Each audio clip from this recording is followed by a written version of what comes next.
Coming up on Trailblazer Weekly, year one for Dixie State as a full member of the RMAC. We'll talk about scheduling and rivalries inside the new conference. We'll also talk to head coach Shane McClure about the football season opener at CSU Pueblo. Plus, the volleyball team took 2 out of 3 games over the weekend in Idaho, including a thrilling win over number 19 Northwest Nazarene University. We'll have Coach Felder right here in studio and much more on today's show. Trailblazer Weekly starts now.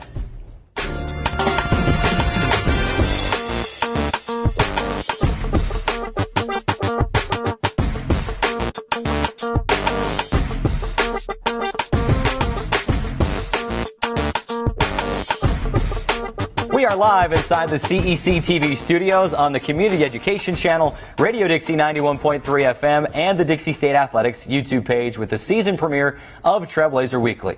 Alongside Drayson Ball, I'm Carrick Segmiller. A new sports year is already upon us, and we are geared up for another exciting season. Of course, before we go any further, Drayson, I want to welcome you to the show officially. Thank you for being a part of the show this year. I know we've got a lot of great times ahead in Trailblazer Weekly. Well, thanks so much for having me on the show, Carrick. I'm excited to be a member of the Trailblazer Weekly crew. Obviously it's a great time. It's an exciting time in the season. We've had a lot to talk about. As you can see, we've kind of revamped the show. We've revamped the set a little bit. I've brought every single one of my little trinkets and memorabilia items from my home. So I'm excited to get things going.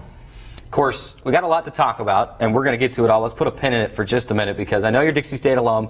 Just graduated earlier this year, so congratulations on that. You. I graduated in 2012. I'm a Dixie State alum as well. Right on. I know you've got a lot of school spirit, but I'm kind of doubting whether all this really came from your house or not really. You've got all these little Dixie State trinkets in your house. The other day my wife told me that either the trinkets had to leave or I had to leave. So I figured it would be best to bring them here and put them to good use on Trailblazer Weekly, so I decided to do that. Certainly. But in all seriousness, I want to give a big shout out to Aaron and his crew over at the Dixie State campus store for helping us outfit the new set. We've got some fantastic stuff, even more stuff that we'll be debuting and showing off in the coming weeks here on Trailblazer Weekly. So again, a big shout out to Aaron and his crew over at the Dixie State campus store. A lot of exciting things going on campus, and this Trailblazer Weekly show is one of them right now this semester. Had a lot of fun working on that promo with you, Drayson, and for all you TV viewers and listeners out there.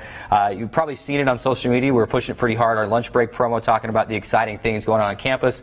Obviously, one of them, the new Eastside Edition Trailblazer Stadium.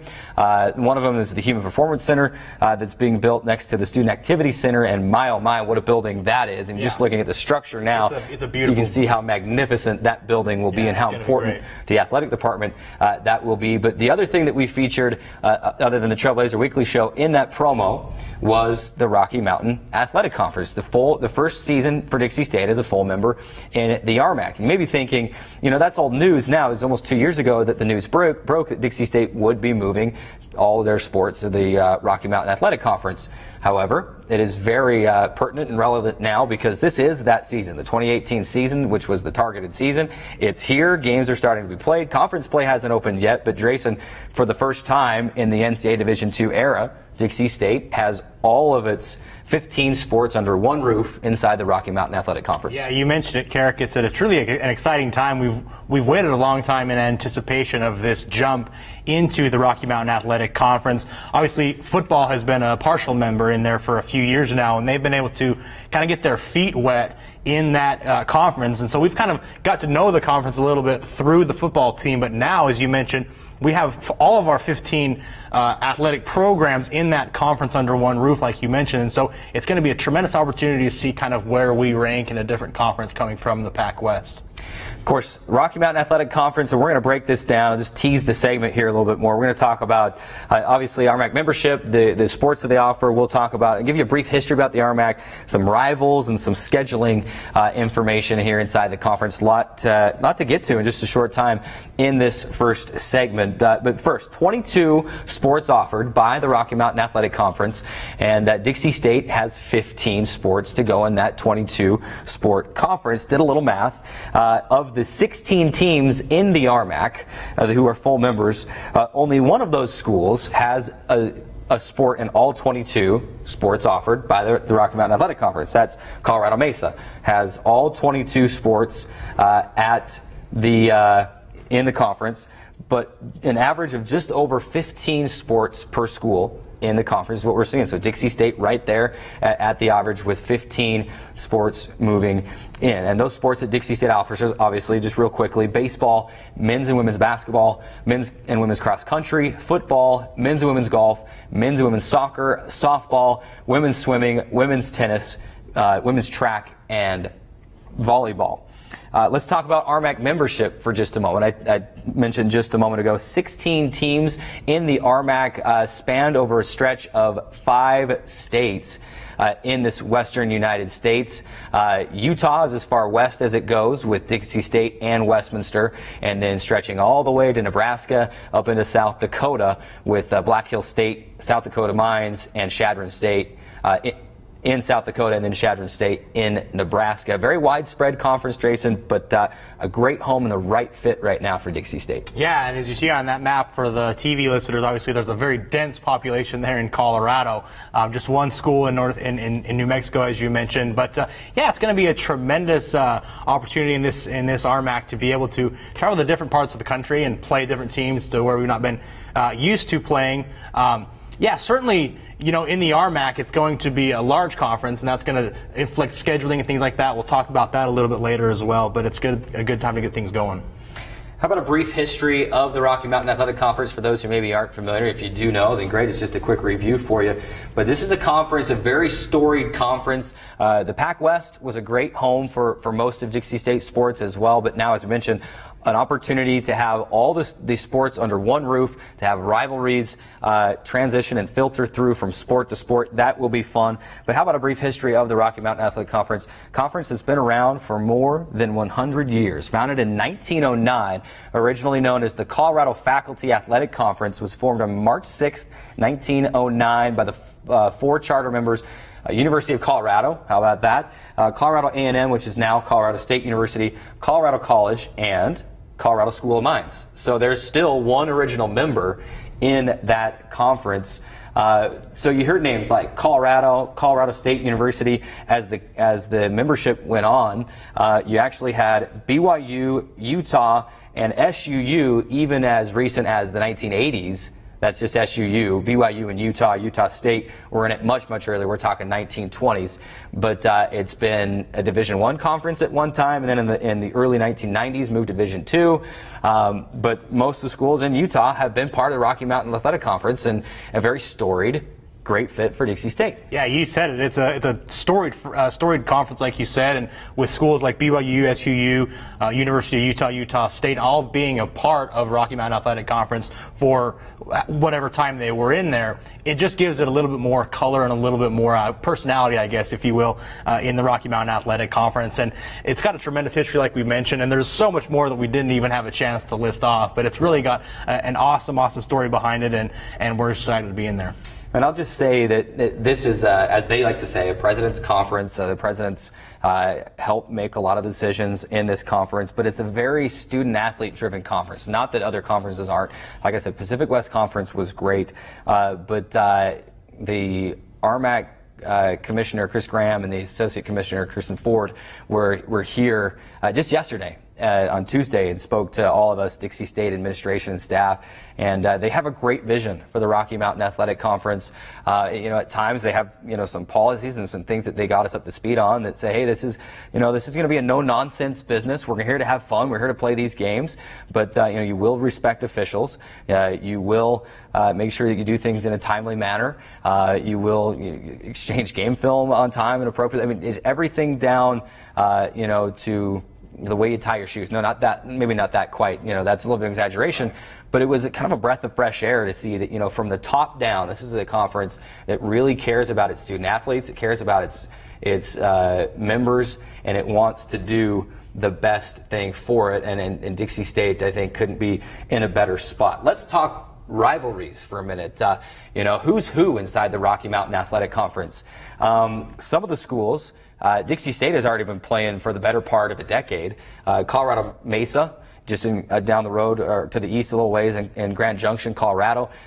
Dixie State football, baseball, softball, women's basketball, to an extent. Those two schools have been playing each other already for the last, like I said, better part of a decade and close to 15 years since we were both junior colleges, when it was Dixie State College and Mesa State College, and we've had some great matchups in those sports already. So I think you want to talk about, who main rivalries. I think obviously that jumps off the page first.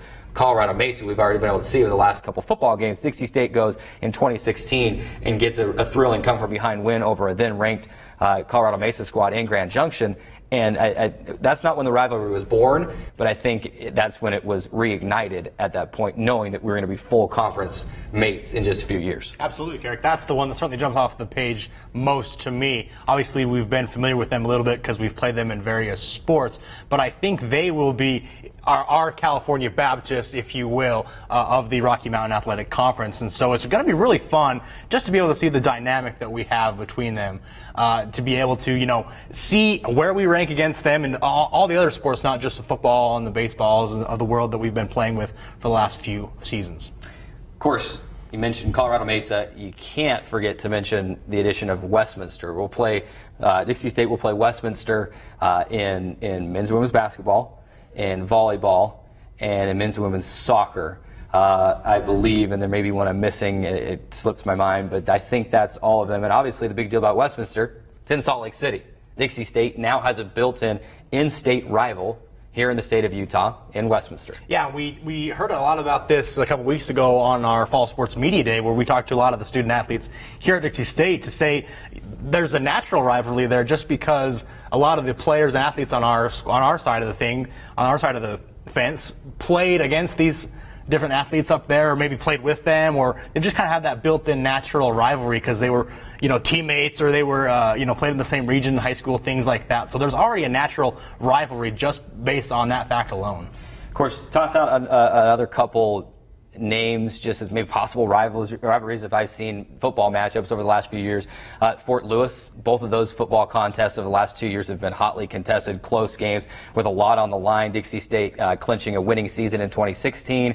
Fort Lewis had an opportunity to clinch a winning season at the end of last season, and the Trailblazers were able to go on the road and get a win there. I mean, there's a rivalry budding there. Fort Lewis is very good at basketball. They're very good across the board in their sports. So I think that's one just geographically and how close they are could be a good one as well.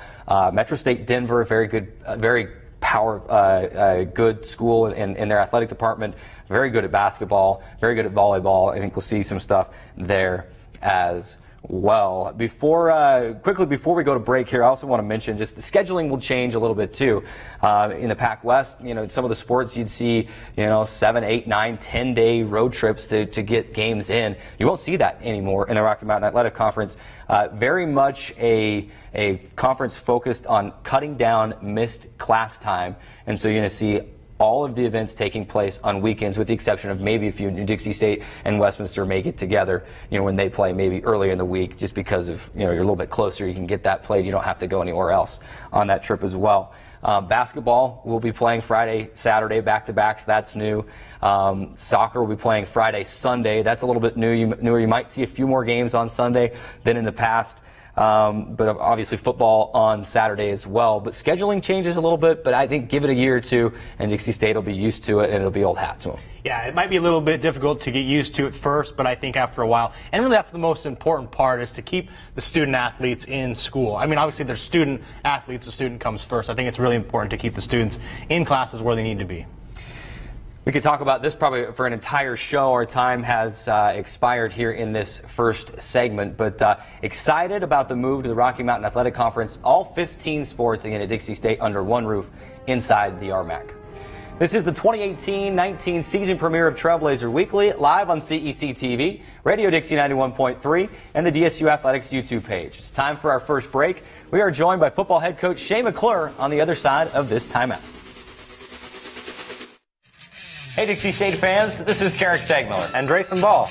We're here to tell you about Trailblazer Weekly, our new show airing every Wednesday at 3 p.m. beginning on August 29th on CEC TV, the Dixie State Athletics YouTube page, and on Radio Dixie 91.3 FM. On Trailblazer Weekly, we'll bring you in-depth interviews with Dixie State coaches, administrators, and student athletes. We'll also keep you up to date with all the latest Trailblazer athletics news and game analysis. Don't miss a second of the action. If it's anything Dixie State Athletics, it's on Trailblazer Weekly every Wednesday at 3 p.m. beginning on August 29th on CEC TV, the Dixie State Athletics YouTube page, and on Radio Dixie 91.3 FM.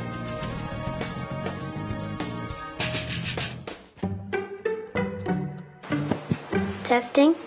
Why did the girl ask the mushroom to dance? Because he was a fun guy.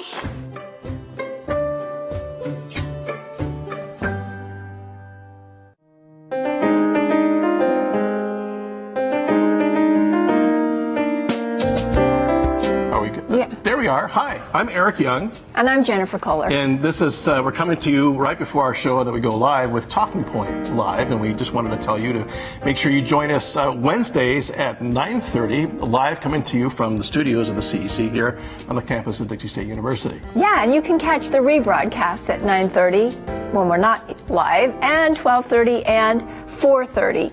Daily, weekly. Daily? This is like way too much, yeah. I think. But just in case you got something better to do, yeah, there's all those times you can catch it as well. Also, you can catch us on our Facebook page at facebook.com/TalkingPointLive and on the CEC YouTube channel. All right, see you there. We're basically very catchable. Well, you are.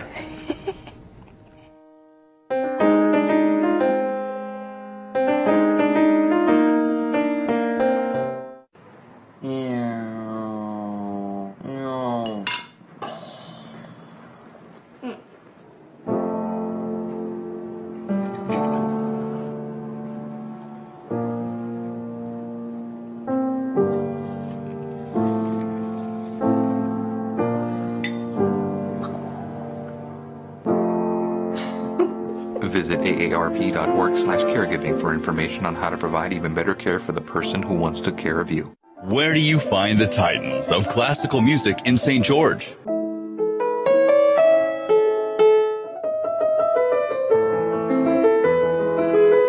Classical music on Radio St. George, 100.3 FM. Where do you find the legends of jazz?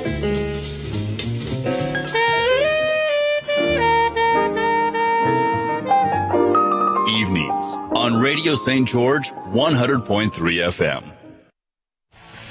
The first full weekend of the 2018-2019 season is nearing as football, volleyball, and men's and women's soccer are all in action this weekend.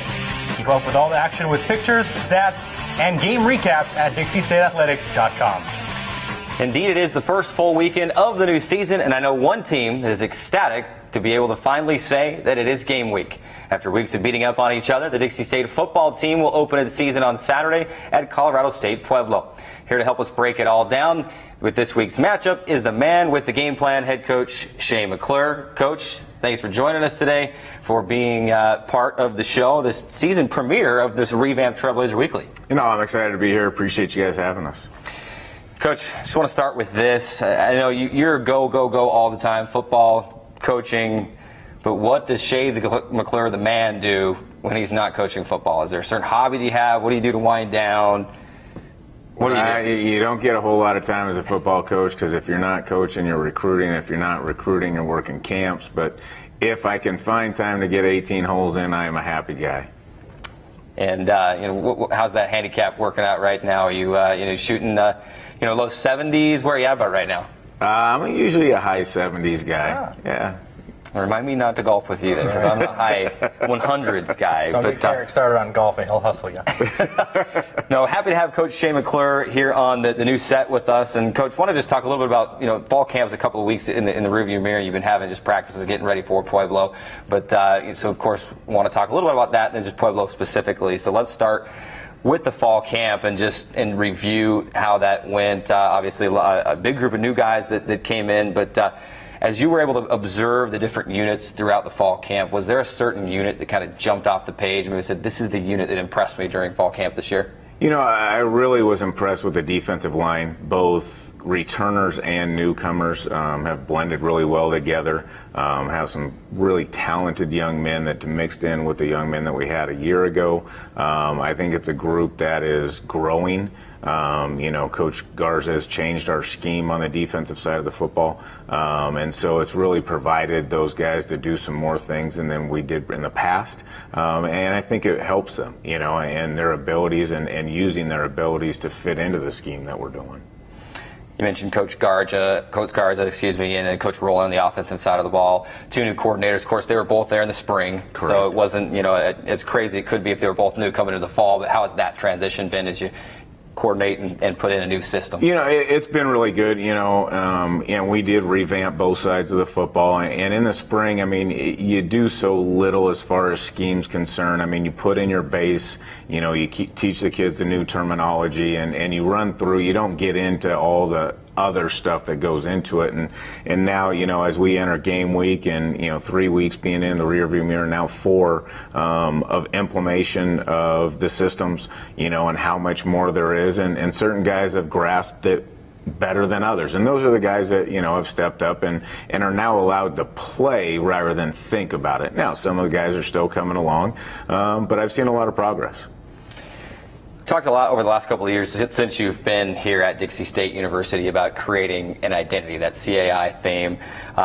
What does this year's team's identity look like it's going to be? How different is it from last year? Or are you still just trying to build that overall culture as a program here at Dixie State? I don't think you really ever know what that identity is going into game one. I think it manifests itself, over the season. Now what I've seen compared to a year ago is a very close-knit group of young men. The team aspect is something we talked about a lot in the off-season. I thought we did a great job in identifying the recruits that we brought in that we wanted to fit into the locker room, and I'm really happy with that group. Now, we've also tried to instill a toughness, and that's the identity we want to have that Dixie State football and I believe in is a toughness, and on both sides of the football, and it's coming, and you see things on practice film, you see things every day that lend you to believe that, okay, hey, we're getting it. Now, again, when the lights come on Saturday night at 6 o'clock in Pueblo, you're going to find out.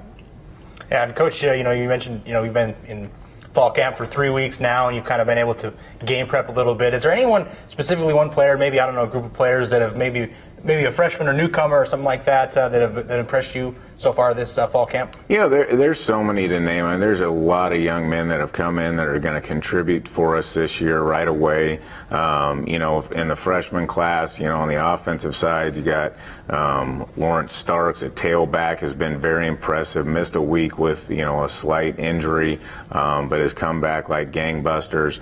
Really happy. Shane Bowe on the offensive line, true freshman. Nate Aceves, true freshman on the offensive line. Those guys have really stood out and worked hard this fall camp. On the defensive side, a young man who I'm really proud of is Anthony Yarbrough. He redshirted for us last year. He was a young man we recruited as a defensive end, needed to put on weight, did that, but has become a really, really dominant pass rusher for us. And it's always great to see young men that you do redshirt that, now it's their time to kind of step up and take that next step, and to see guys do that like Anthony is always a positive. I looked at our travel roster yesterday for that specific reason. We're traveling 8 young men that redshirted for us a year ago. So, that's a process that we're looking to do, is continue to build this program, and you've got to do it from the young guys up. Obviously, Coach, heading into week 1 against CSU Pueblo, number 14th ranked team in the nation, the preseason rankings, obviously. You've known them, that they've been on your schedule for weeks now. How has that kind of influenced your fall camp and your practices leading into week 1? Well, it didn't influence fall camp. It did influence the last 2 weeks. So since we started school, you do get some extra time, and you're still going against each other, and our ones will still go against our ones every day in practice. We will today in practice, but it is something where you get some extra time to prepare. Now they have a new offensive coordinator, so we're kind of guessing and what we hear and those type of things. Defensively, they are who they are, and so again, it has given our offense against the 30 front to be able to, really work on our targets on the offensive line and how we're going to break them down.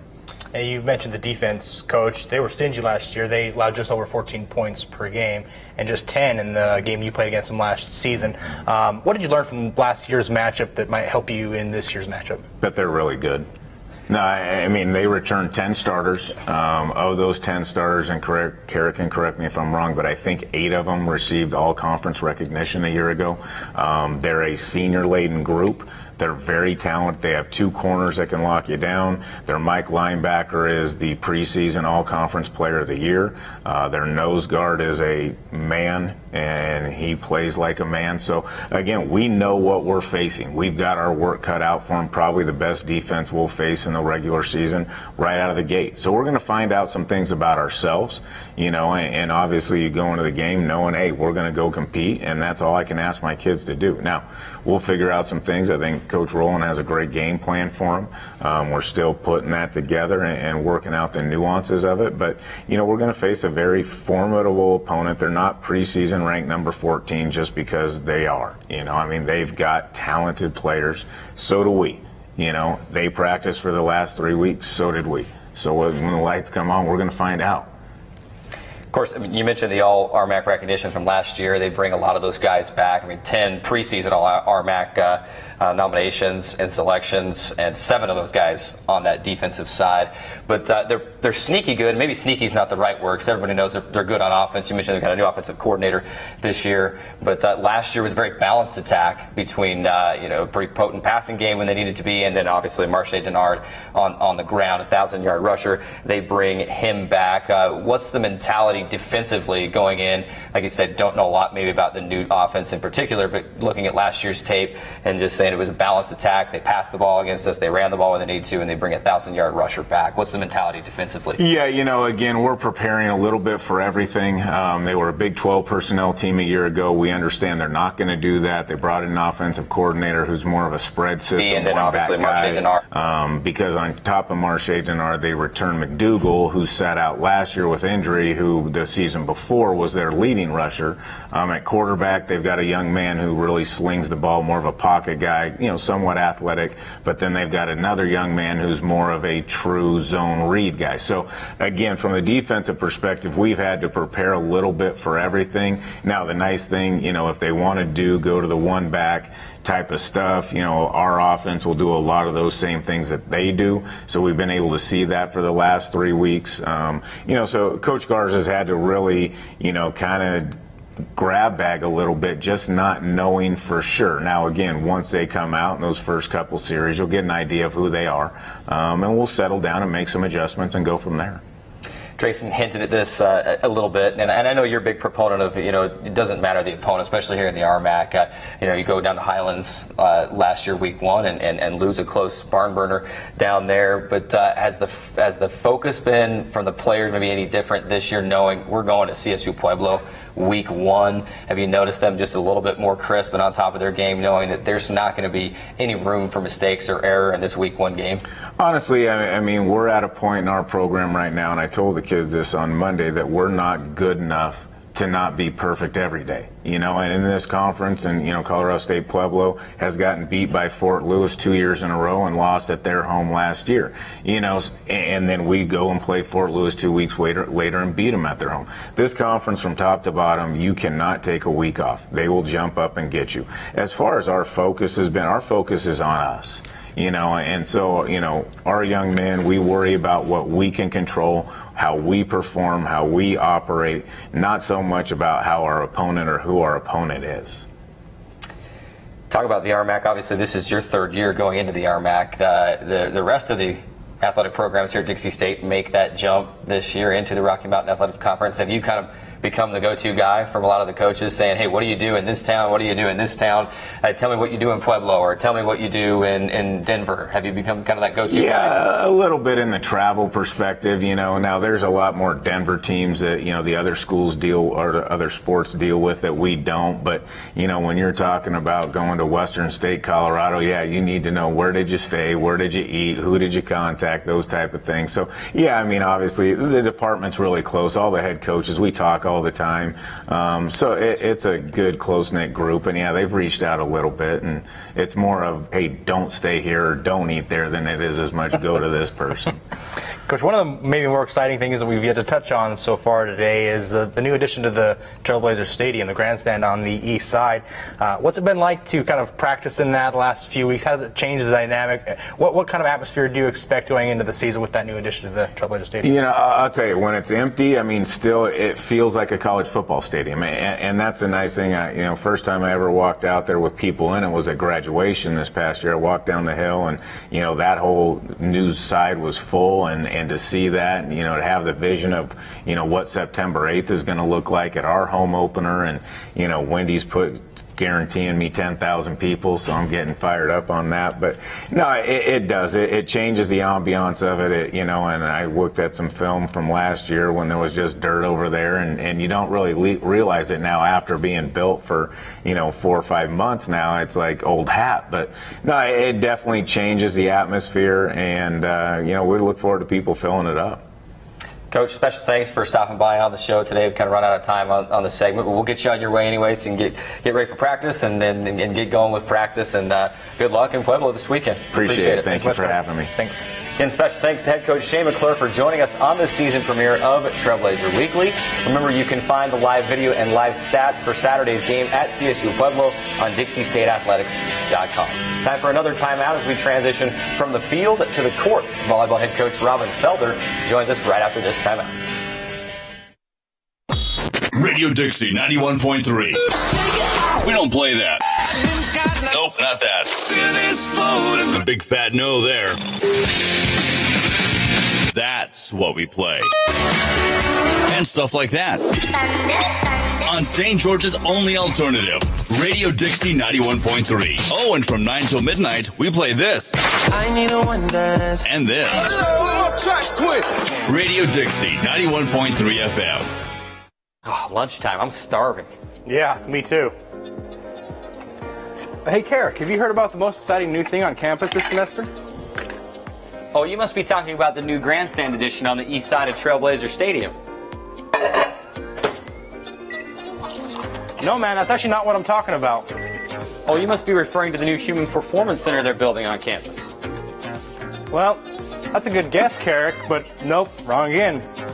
Oh, I know. You mean that this is the first season for Dixie State as a full member in the RMAC?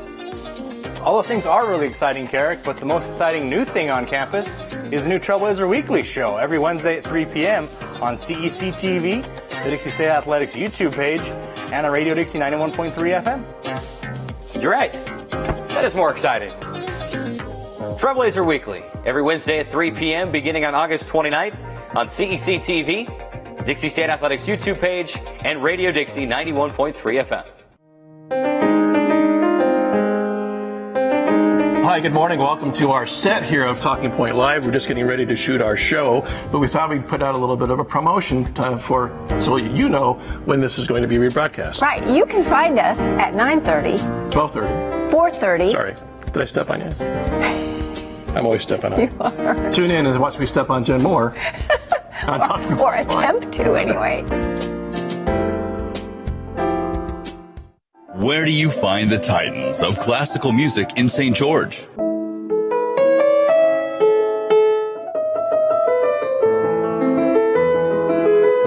Classical music on Radio St. George 100.3 FM.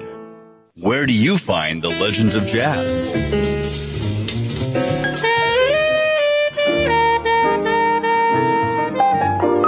Evenings on Radio St. George 100.3 FM. Your son wants to get a cat, but you're allergic. Do you A, prepare yourself,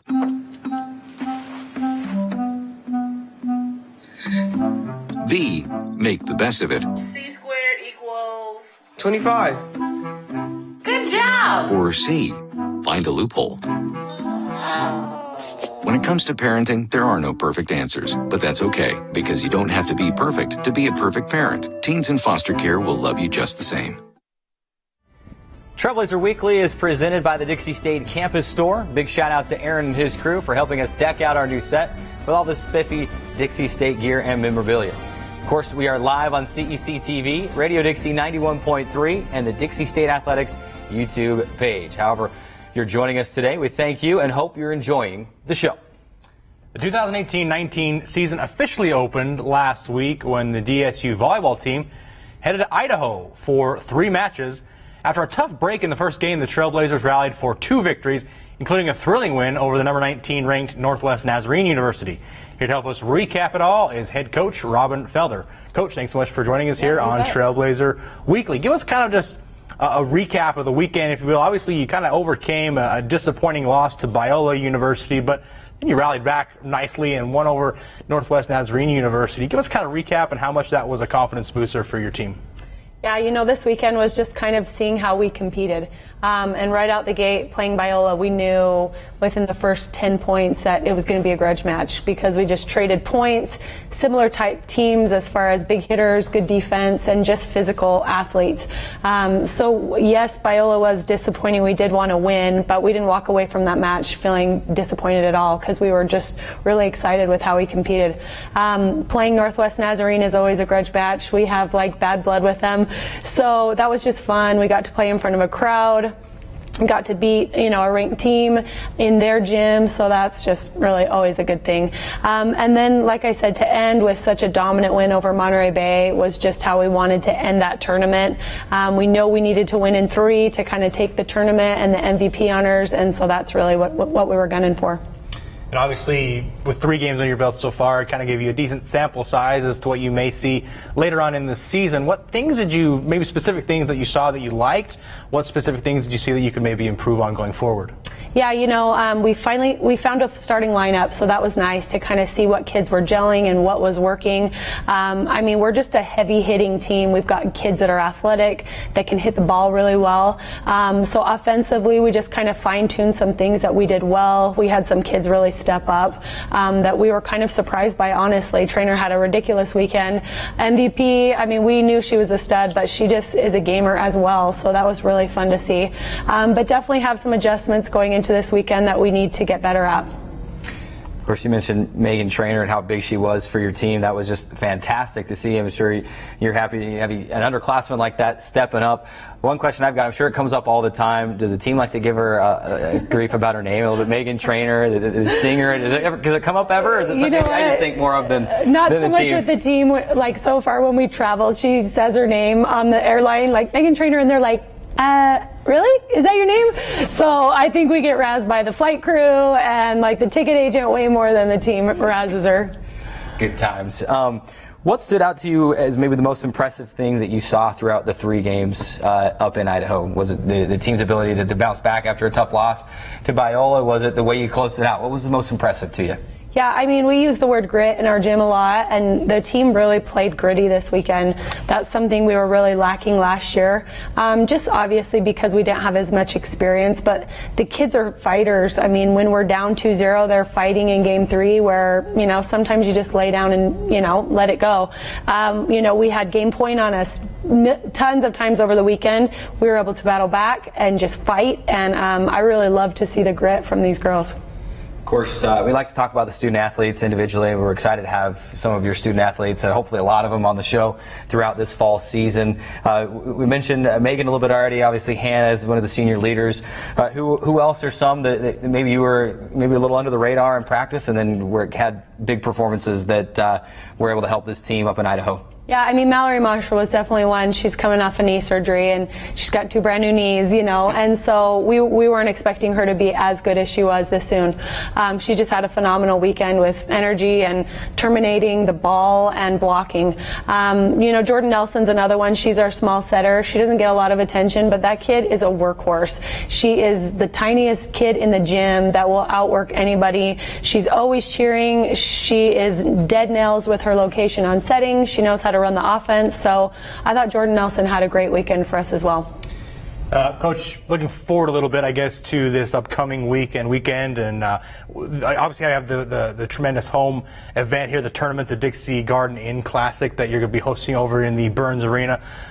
An unbelievable tournament that you have. First of all, how did that kind of come about? Explain a little bit about how that kind of came about, and also if you're hoping to make it like an annual event, kind of give us a little insight on that. Yeah, I mean, we hosted a tournament a few years ago, just a little bit smaller. We kind of traded years with a few teams, and so this year I told Jason I really want to host again, and we started getting some really top-notch programs that, you know, I knew it was going to be a pretty legit tournament, and we were trying to figure out how we were going to fit everybody in the SAC, and we were sticking them in classrooms and bathrooms, and Jason just said, hey, how about we try to do it in Burns? And I did snow angels on the ground. I was like, okay, that sounds great. Of course, there was no snow. No snow. On the road when you got that news. Yes, but we threw it together. We got a net from USA Volleyball. We've just the basketball team's been awesome to let us kind of share their gym with them for a little bit, and it's coming together really well. Yeah, I mean, it's going to be a different. You mentioned playing in the SAC. The SAC is very unique because it's a little confined, but that's one of the good things about it. The Burns Arena is going to be much more big, you know, wide spread out. Yeah. Speak a little bit to the quirkiness, the uniqueness of playing in a new arena for the first time for a while. Speak about a little bit about how that will be different from what you're regularly used to. Yeah, I mean, the SAC's been great because it's intimate and it's loud and the fans are right there. When we go play in arenas, they just have a totally different feel. The air feels different, the ball floats differently. So we knew we'd have to really get in the Burns a lot prior to the tournament to make it our own, or else we were going to be just as rattled as the other teams playing in that arena. So we started pretty much from our first week back of just trying to get in there a couple times a week and get used to the lighting, get used to the gym, get used to the feel. We've been in there all last week and this week, so I really feel like it's going to be a home court advantage for us playing in that big setting. You mentioned some of the big teams coming in. Let's talk about some of those teams specifically. We've got a couple RMAC teams that obviously Dixie State won't play against because you have the conference schedule coming up. Adams State, Colorado Spring going to be here, but number 18 ranked Tarleton State is here, Arkansas Fort Smith is here, Western New Mexico is here. Specifically those tough teams, Tarleton State and Arkansas Fort Smith. I mean, how did those games come about? How were you able to get them to come here to St. George? I know Tarleton was up in Idaho last week as well, so you've seen a little bit of them as well. Yeah, I mean, just I think Arkansas was one of the first teams to commit. She wanted to be in Utah, wanted to go see Zion, and so we were glad to host them. And Tarleton was actually committed to a tournament in Colorado that fell through, and we were able to get Colorado Springs and Tarleton kind of last minute to really fill out our field. So we're excited to have both those teams. It'll give us a good indication of where we stand in the region. I mean, both are conference champs from last year, and really see if we're going to be able to hang in this region like I think we are. Let's talk a little bit about, and we covered this on Media Day a little bit, but maybe for the audience that didn't get to catch that, obviously we talked, our first segment today was about the move to the RMAC, all 15 teams in the RMAC now. Let's talk specifically volleyball and the RMAC. Obviously you had a lot of success in the Pac West. How much do you know about the RMAC, and how do you think Dixie State volleyball will fit in to the RMAC? I mean, I think our style of volleyball really fits in kind of anywhere. We're just hard-hitting, physical, athletic, and, you know, in talking to other coaches, you know, some of the RMAC teams that we've seen so far this preseason, I think will fit in nicely. Obviously, we're going to have to get used to just the teams and knowing what kids are their bangers and who to really key in on, but so far, I think we're going to do really well, actually.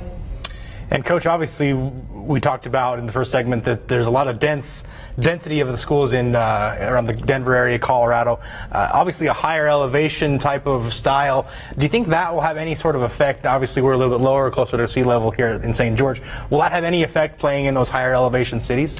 I mean, I hope not. We're not preparing for that. Honestly, I don't want to have anything that we're going to use as an excuse. We're going to go play volleyball. The ball's the same size no matter what gym we're in. The gym's the same size no matter where we're at. So obviously we're going to prepare mentally and physically. But like I said, I don't think the elevation is going to be a big challenge for us. And one of the other things is that the schedule is just a little bit different than it was in the Pac West Conference. Volleyball will play predominantly on Fridays and Saturdays. Occasional different day of the week in there occasionally. Will that kind of change the way that you prepare throughout the week or throughout your kind of game prep as you go into the weekends like that? Yeah, when we played in the Pac West, we played back-to-back-to-back when I first got here, which was brutal. So the back-to-back for us was like, oh, okay, we can do this. We've done this. Obviously, you're preparing for two teams, but you got to take one team at a time. And the first team's on Friday night. You know, hopefully that travel that those teams are making from Westminster to us that second day, they might be a little road weary. You know, that 5-hour drive is not fun.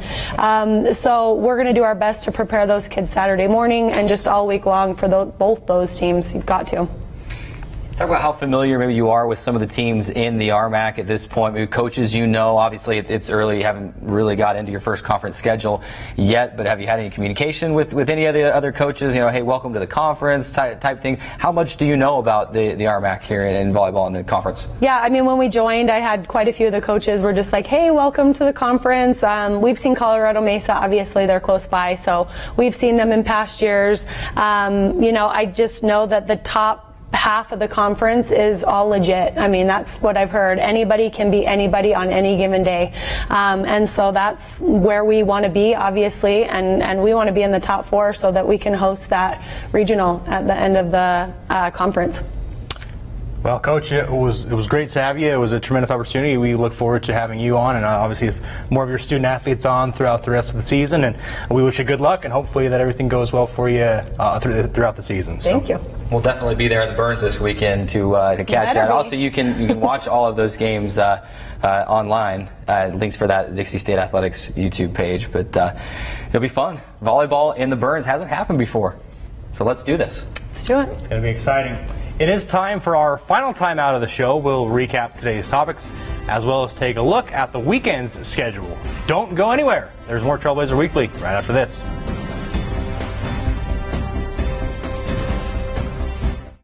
So, I'm kind of new here, but I've noticed a trend. My human does this funny thing where she goes around and gets all my toys, and then she hides them in that basket by the door. You know, but it's always the same basket, and it's always in the same place. And then she acts so surprised when I find them, but, you know, she's putting them in the same basket. Again. It's like, hello? That's where you put it last time. You were the worst at hide and go seek.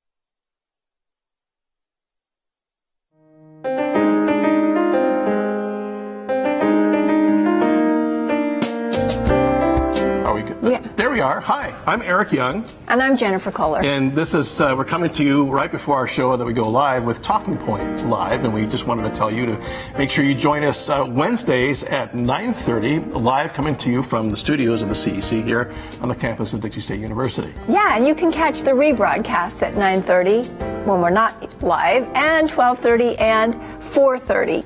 Daily, weekly. Daily? This is like way too much, yeah. I think. But just in case you've got something better to do, yeah, there's all those times you can catch it as well. Also, you can catch us on our Facebook page at facebook.com/TalkingPointLive and on the CEC YouTube channel. All right, see you there. We're basically very catchable. Well, you are.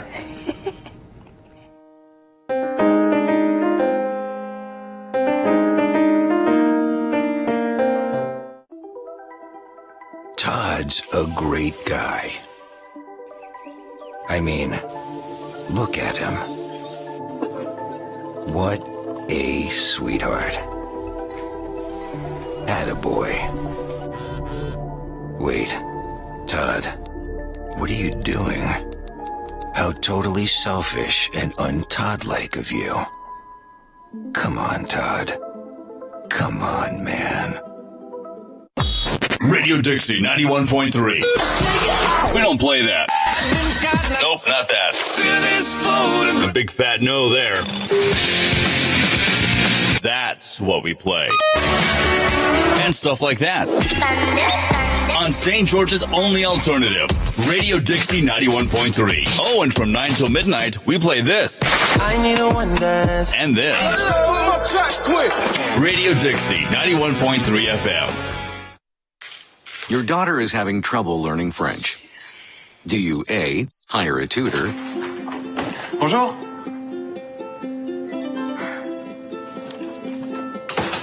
B, enforce a French-only rule at home? Or C, watch some foreign films? When it comes to parenting, there are no perfect answers, but that's okay, because you don't have to be perfect to be a perfect parent. Teens in foster care will love you just the same. Welcome back to Trailblazer Weekly, live from the CEC TV studios. I guess what they say is really true, Carrick, that time does fly when you're having fun. We're on our last segment of the day already. Indeed, it does, man. What a fun segment, or fun show that it's been as we get into this last segment. Before we go any further and forget, I do want to recognize a few people for making today's show possible.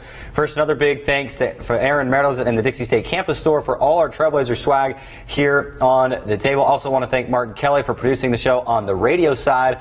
And, of course, a huge thank you to Marcus and James Farsworth, as well as Lauren Golden from CEC TV. These three have worked tirelessly throughout the summer to help make this show a reality. Thank you very much. Of course, we've got camera operators in here. Don't have time to name them all by name, but man, it's been a fun summer getting this show ready, and to see all the work that has gone into it, to see it come to fruition, to see the new set built, to see everyone just work together to make this happen. It's been a fun thing, and this is just the first show. It's only going to get bigger and better, and I'm excited just for this year and to see what is to come in athletics here at Dixie State, and to see what we do here on the show as well. A lot of possibilities. Going to be good times. Yeah, it is exciting, Carrick. Like we mentioned at the beginning of the show, it's just a fun time of year as school is just starting up. We're already underway with volleyball, as we mentioned. Football's right around the corner this weekend, as well as other sports. And it's just a great time of the year to be able to kind of just jump right back into the school mindset and have college sports as well back on the docket. So it's always a great time of year. Absolutely. Let's take a quick look at this weekend's schedule. It's a busy one with men's soccer in Texas, women's soccer in California, football's in Colorado, volleyball is hosting 4 other teams inside the Burns Arena. Men's soccer will also have its home opener on Saturday at 7 p.m. at Trailblazer Stadium. For more info, and specific game times, you can visit DixieStateAthletics.com. Also, live video links there as well. It's a busy weekend of sports. It all kind of builds and builds and builds. Volleyball's on the road last week, and now boom, everything happening this weekend with that big tournament volleyball inside the Burns, and we'll have a home soccer game. We won't have a football home game until next week, but it'll be a good one against Fort Lewis on September 8th. We'll talk about that next week, I'm sure.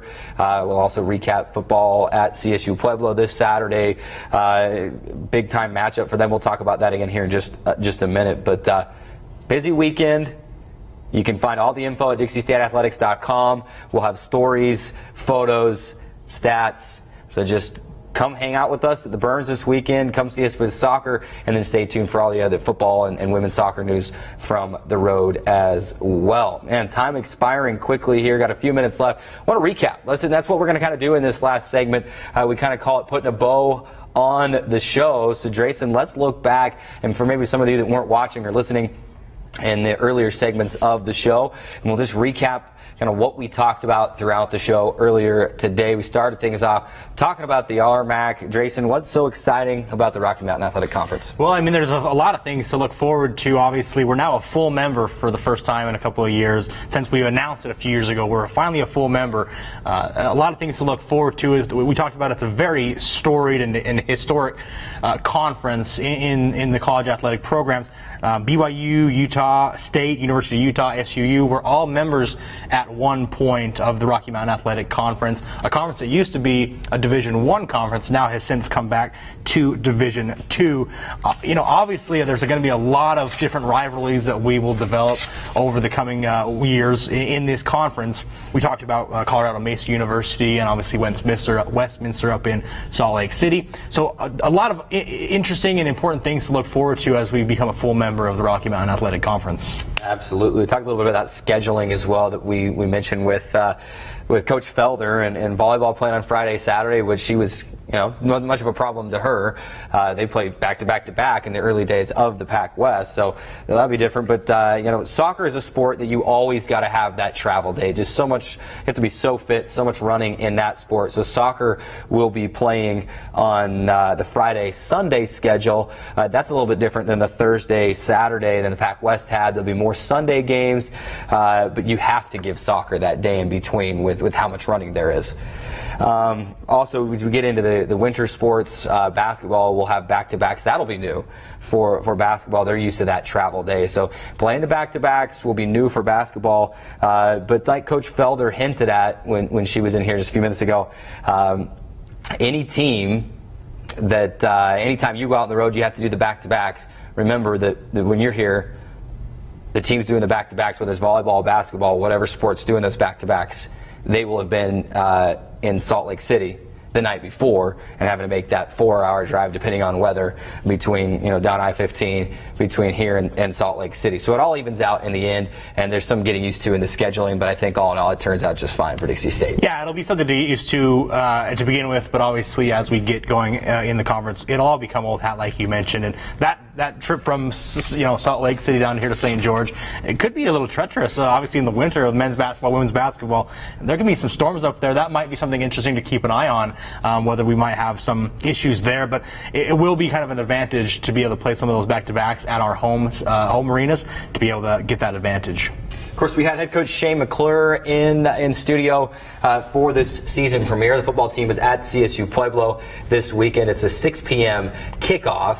Again, live stream, live stat, live audio links on the DixieStateAthletics.com schedule. So check out the website for those. But boy, it doesn't get much tougher to start number 14 preseason ranked. And that's not just, hey, it's preseason rankings. They go by last year.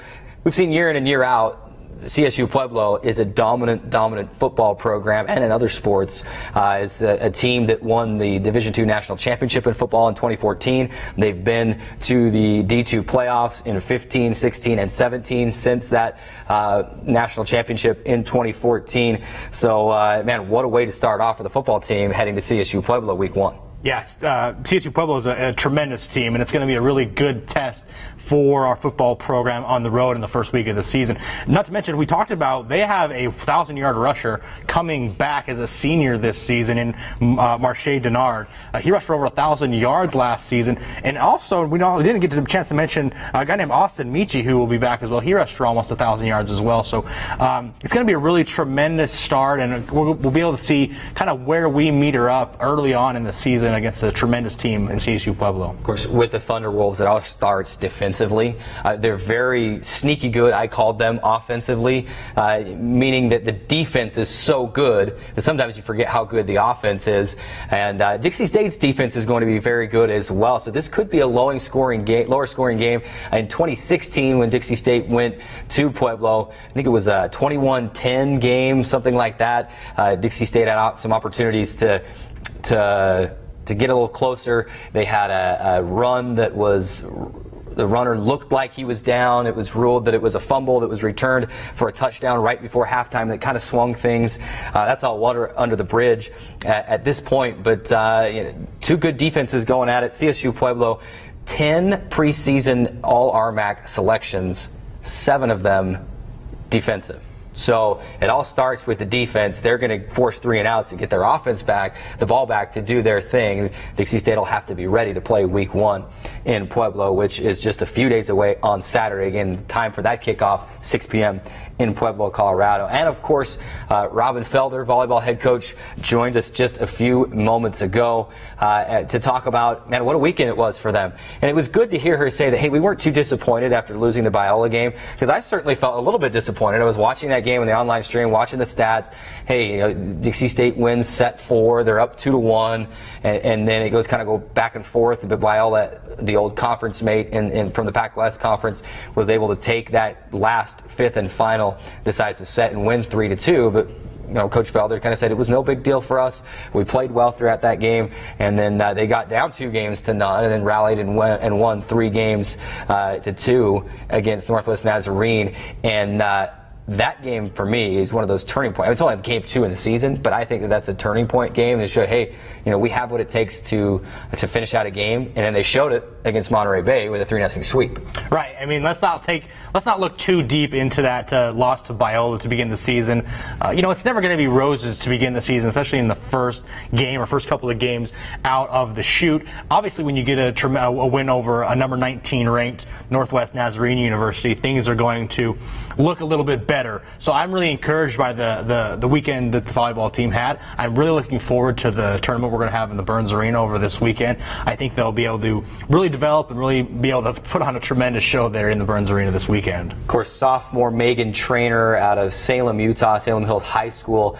She wasn't a surprise necessarily, but it's great to have an underclassman coming in and dominate. She earned tournament MVP honors, collecting 8 kills, 11 assists, and 3 blocks. That was just in the final game against Monterey Bay that she put those numbers up and put up great numbers throughout the weekend. Mallory Marshall also had a great weekend. Hannah Dune and Sid Brandon, just to name a few, had great weekends like you mentioned. 5-team tournament in the Burns Arena, the first time an official volleyball contest in the D2 era will be contested in the Burns Arena. Tarleton State is nationally ranked. Arkansas Fort Smith is great. We're going to have great volleyball in the Burns Arena this weekend, so make sure you make your way out to see volleyball in the Burns Arena. Of course, men's soccer will be at home on Saturday as well. They're in Texas as we speak. Women's soccer on the road as well. We'll have all the recaps for you on DixieStateAthletics.com. And just like that, our time gone in the season premiere of Trailblazer Weekly. It's in the books. Remember, you can watch the show anytime on demand at youtube.com/DixieStateAthletics. For Drayson Ball, I'm Carrick Segmiller, thanking you for making us part of your day. We'll see you next week on Trailblazer Weekly. Go Trailblazers.